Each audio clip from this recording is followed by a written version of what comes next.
We're still with the sacrifices. Welcome, welcome. Baruch atah Adonai Eloheinu melech haolam asher kitshanu b'mitzvotav v'tzivanu la'asok b'divrei Torah. Amen. Amen. So we have been working our way slowly through categories of sin offerings. In a case of a person committing a sin unintentionally, I'll review just quickly. We start off with the Kohen Gadol. We go to the Sanhedrin, the great court, and then we just finished up with the king. And they have different categories of sin offerings and the accompanying rites that go along with it, because in the first two cases, the blood of the sin offering is actually taken into the sanctuary. And the work is done there as well. Whereas with the, I believe, and forgive my short-term memory, but I'm pretty sure that with the king and certainly with the individual where we're coming to now, it is not. All the work is done outside in the courtyard and at the altar, at the bronze altar, the large bronze altar where the sacrifices were brought. So, No Rashi till 31. I know, I know. Ve'im nefesh achat techata bishgaga, very important, me'ama aretz. And if an individual of the people, right, literally it means the nation of the land. It means a regular person, the hoi polloi, right? If one of them sins unintentionally, unintentional does not mean accidentally. An accidental sin, one would not have to bring a sin offering at all. In fact, I don't even know that it necessarily, or it necessitates an atonement, of any formal atonement, other than we try to learn from these situations and prevent accidents from happening. But remember, accidents essentially, the definition is that it's outside of our own control, and that's very important in this process.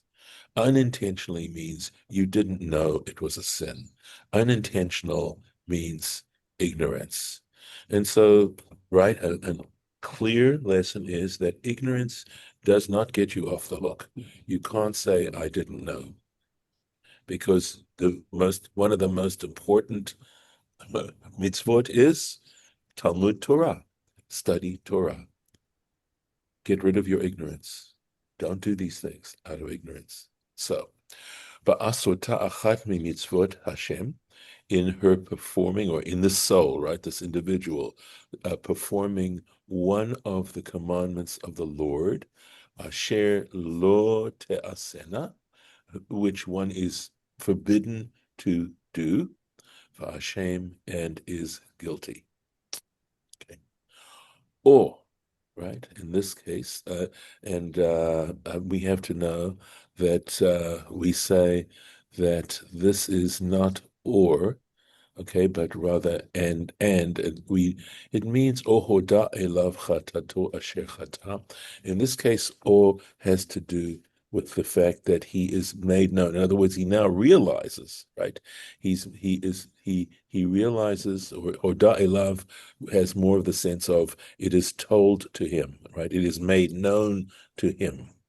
Chatato asher chata. This chet, this unintentional sin which he has sinned. Sometimes the word chet has to do with missing the mark, has to do with shooting an arrow and missing the mark. Vehevi korbana, and he can now bring, he has the opportunity, or he is commanded to, if he is going to, in fact, make atonement, right?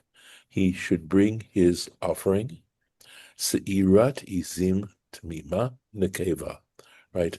A se'ira izim means a female goat. Izim, female goat, tmima, perfect, nekeva, and it's just emphasizing the fact that it is a female. It's not a male goat. Al chatato, for the sin, asher chata, which he sinned. So again, to just remind you that the animals themselves were symbolic. They are pointers to past history. And the reason why so often In most cases, I would say a sin offering involves a goat, is to remind us of the goat that the brothers dipped Joseph's coat in, and then brought that coat, the blood of that goat, to Jacob to show that he had been killed, that Joseph had been killed. So it is associated with that sin. And again, if you look at its literary value, right, that the idea of deceiving, and in fact, of course, they had wanted to, right? Basically, Judah prevented them from actually committing fratricide, right? But I think there's an idea here that when we do these kinds of things, we are hurting our relations. V'samach et yado, he shall place his hand al rosh hachatat, on the head of the sin offering. V'shachat et hachatat, and he shall slaughter the sin offering b'makom ha'olah, in the place where the olah is slaughtered. That's north of the altar, of the great altar in the courtyard. He himself, as we pointed out before, if he's got his hands on the goat, on the head, he's not going to be able to do that. But the reason why it says he shall slaughter is to tell us that up to this, and including this point, it can be done by a non-Kohen, a non-priest. And from this point on, all the work has to be done by a priest. And again, the symbolism of putting head on the animal is to, in a sense, make the animal an extension of himself.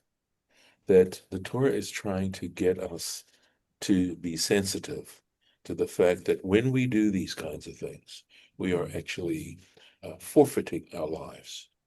That we should know that our own lives, that this experience that we have of our consciousness and our reality, etc., is all dependent on this, ultimately on this transcendent power, the transcendent creator.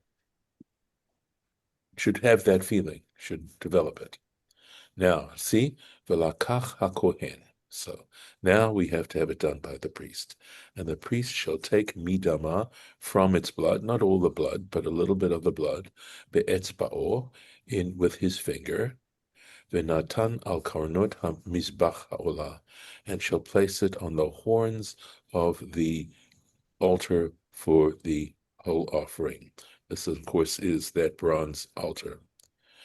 They actually would, after they made that incision on the neck of the animal, they would collect the blood that spurted out in a basin.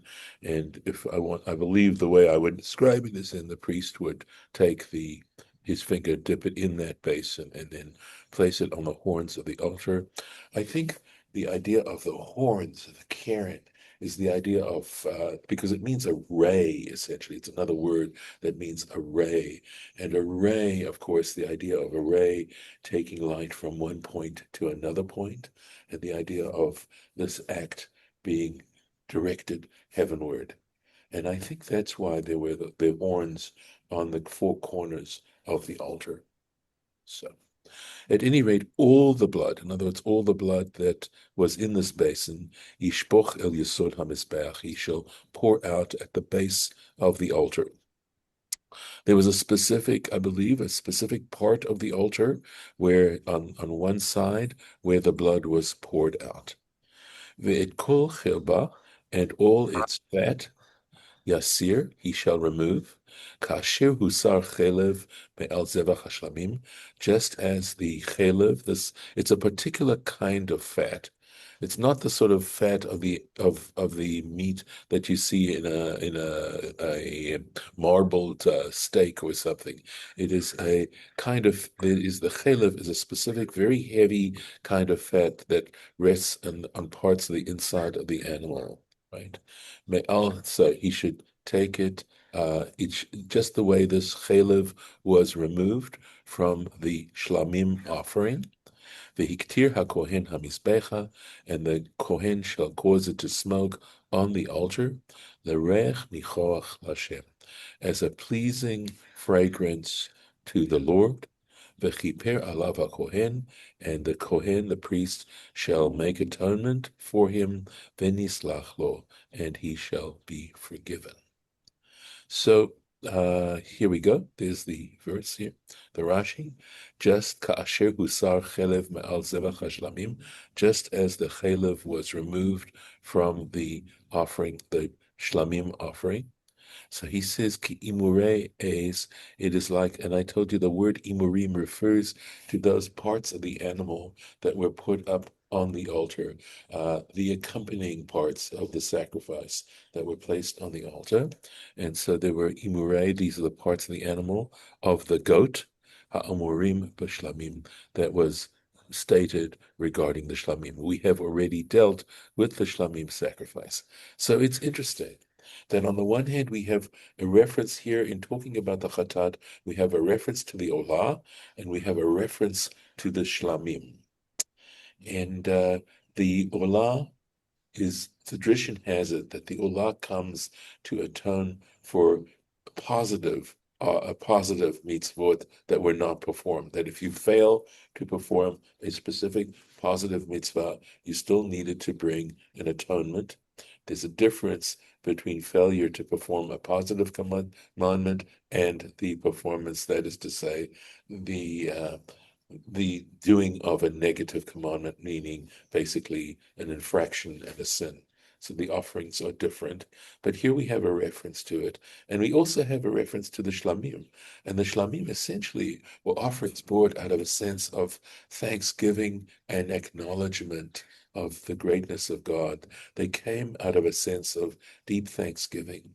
And I love the fact that here again, even though we're talking about laws, they still have a literary quality to them, in that we're saying that there's something to be thankful for, possibly thankful for the fact that there's an opportunity to gain atonement, that in some ways we realize not performing positive commandments has a different valency, I think, than actually committing sins, right? It shows, again, basically it might show a lack of appreciation, although I will tell you that all kinds of sin offerings show an essential lack of appreciation for one's creator. So, now, what happens if he doesn't happen to have goats? He doesn't have them. Okay, and we could almost say that this is an example of oral Torah embedded into the written Torah, because the subtext of the oral Torah is circumstances alter cases. So this person didn't have a goat. It says, "Ve'im keves yavi korbano lachachatat." So he didn't have one.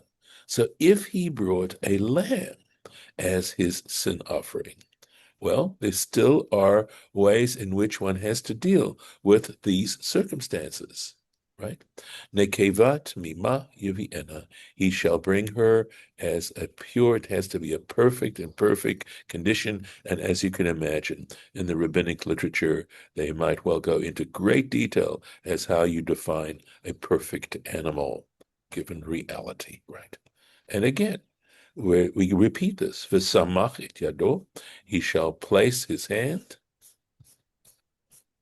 al rosh hachatat, on the head of the sin offering.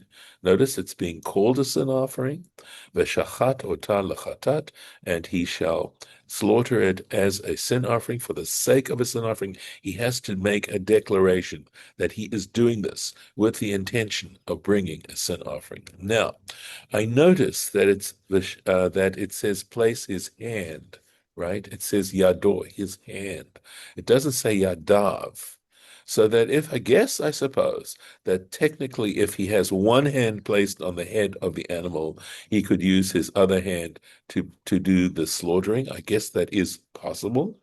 Again, I think that the idea of samach is that he had to press down very hard on the head of the animal. So I have to leave this as requiring further study at some point, but just wanted to be a little bit careful here. Right, so let's keep going. V'shachat ota lachatat, we said that he shall slaughter it for the sake of a sin offering. Bimkom asher yishchat et haolah, in the location where the olah is offered up. Okay, here we go. V'shachat ota lechatat. He shall slaughter it for the sake of a sin offering. Shetahei shchitata l'shem chatat. He says he has the intention he has, and the way he makes his intention clear is by stating it, right? That its slaughter should be for the sake of a chatat. It's not just a random act. Oops, so sorry. Let me see what I can do. There we go. All right, here we go. Velakach hakohen midam hachatat, and the priest shall take from the blood of the sin offering, be'etzba'o, with his finger. Of course, which finger? It's important, mentioned elsewhere. Venatan al karnot mizbach ha'olah, and he shall place it on the horns of the altar, the olah altar. Ve'et kol dama yishpoch, and all its blood he shall pour el yesod hamizbeach, to the base of the altar. So notice, of course, the repetition is significant, at least from one point of view, in saying that this act is as valid as the previous one, that its validity is identical. Ve'et kol chelba, and all its chelev, all its fat. Again, the word fat in English doesn't have the technical sense that chelev has in Hebrew. Yasir, he shall remove. Kasher yusar chelev hakesef, just as the fat was removed of the lamb, mizevach hashlamim, of the shlamim offering. VaYiktir hakohen otam hamizbecha, and the priest shall cause them to smoke on the altar. Al riosh al ishe Hashem, on the fire offerings of the Lord.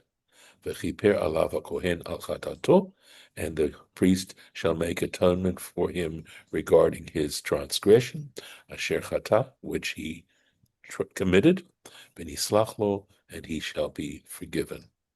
Rashi. Ka'asher yusar chelev hakesef, just as the fat of the kesef, of the lamb, was removed. So there's a difference. Let's keep going. He says, Shenit Rabu imurim, because the imurim, right, those parts of the animal that are brought up on the altar, nitrabu, they are greater. In other words, there's more imurim for a lamb than there are for a goat, and specifically for aliyah. So the aliyah is the fat tail that lambs have, or sheep have, a fat tail that a goat doesn't have. So wait a second, let me make sure. Okay, I think imuri v'ali af chatat. Okay, so too. In other words, regarding the shlamim, it mentions that. And regarding here, what it means here, it's saying that it says additionally in the shlamim that there are additional parts of the imurim. Af chatat, so too a chatat, a sin offering. Keshehiba kivsa. Okay, that when it comes as a lamb, to una aliyah, it requires the aliyah, that fat tail, im ha'imurim, along with the other imurim.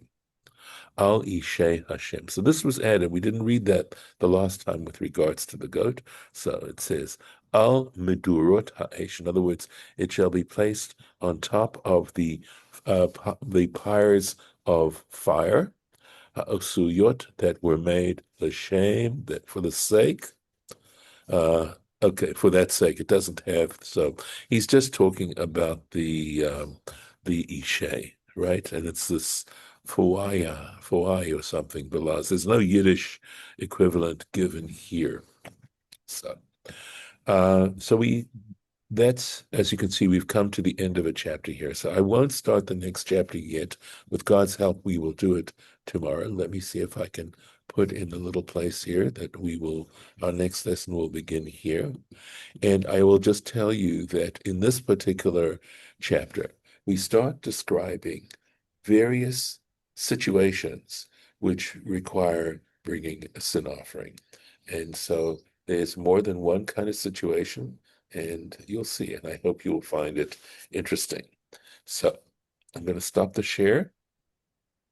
And if any of you have any comments or thoughts that you'd like to share at this point, please feel free to do so. Any thoughts, any comments? Hey, Yes. this is Bob. I remember the guy's name at camp. His name was Harold Solomon. Okay, that's Bob, you realize that is on the record. That will be recorded for posterity. It's wonderful. Okay. Mead, you look like you might have a thought. Or Not two. really for on the record. I'm listening and I'm following along in the text. Okay. It's all very formulaic. And It is and it isn't. As you know, I'm trying to bring out also yes. the literary. It has to be formulaic Sure. because it's law, and you need Right. to know what those instructions are. But at the same time, I feel there's this huge and important literary element to everything that we're reading here. No, the Well, Rashi draws that out. But yes, if you look at yes, just the Torah right. itself, that's all. Well, that's because you have to bring And your heart to it. and the challenge is from the commentary side, Yes, well, what more can we make of it? And that's what I'm listening to. right. Oh, there's a lot more. You saw Oh, that yes. there's I tons know of that. Torah Tmima there, Oh, tons yeah. of it. Yep, Yes, yep. let me see what I can do here to stop. Yeah, that's what we're going to do.